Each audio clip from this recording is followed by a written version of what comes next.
welcome to God's 5 Minutes with Pastor Ed Wilson. Reach him at GodsFiveMinutes@gmail.com. Now, here's Ed Wilson with God's 5 Minutes. Hello, friends. One Wednesday evening a few years ago, about midway through our typical prayer meeting service, the door to the chapel sanctuary opened and a stranger walked into the building. None of us had ever seen him before. He said nothing to anyone. He just quietly slipped into one of the pews near the back of the room and listened while different members of the congregation testified.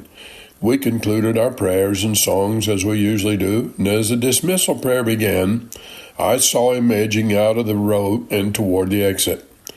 But before leaving the building, he stopped in the foyer and, to my surprise, put some money in the offering box located there.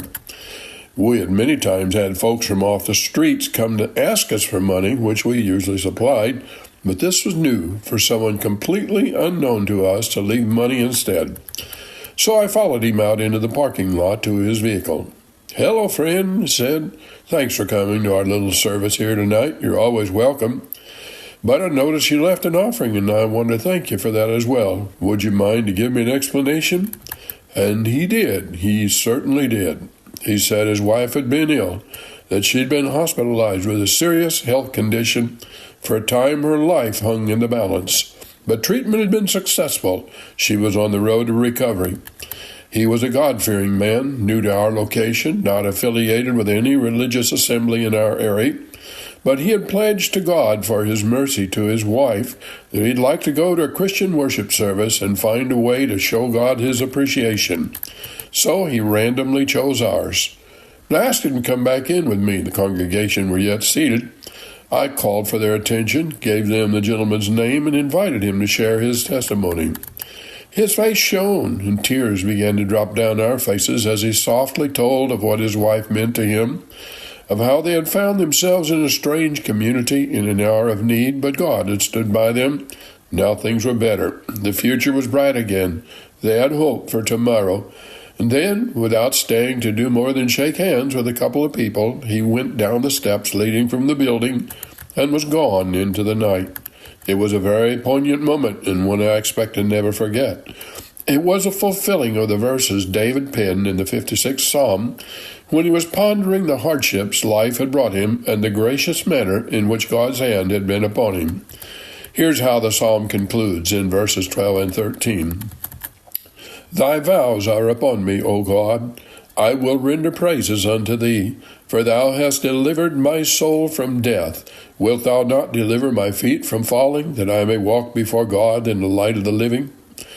It's not unusual for a Christian to make some vows to God when praying for urgent distress, but the meaning of this phrase is the opposite. Thy vows are upon me.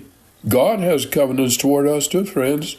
To name a few, there shall be a tabernacle for a shadow in the daytime from the heat, and for a place of refuge, and for a covert from storm and from rain. Or again, he shall deliver thee in 6 troubles, yea, in 7 there shall no evil touch thee. Or, God is faithful, who will not suffer you to be tempted above that ye are able. And this one, I am the Lord that healeth thee. These and 1,000 others are vows that God has made toward his people. True enough, they are conditional, and there is a part for us to do as well as him. But that unknown stranger had the life experience that he had met God's terms, and God had been as good at his word. So he came back. He did not take his wife's improved condition as the benefit of some pills and the surgeon's knife alone. He rendered praises to his God.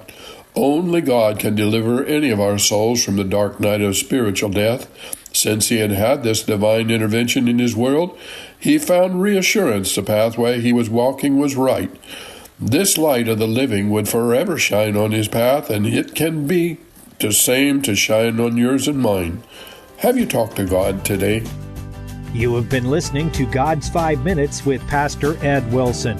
Reach him by email at GodsFiveMinutes@gmail.com.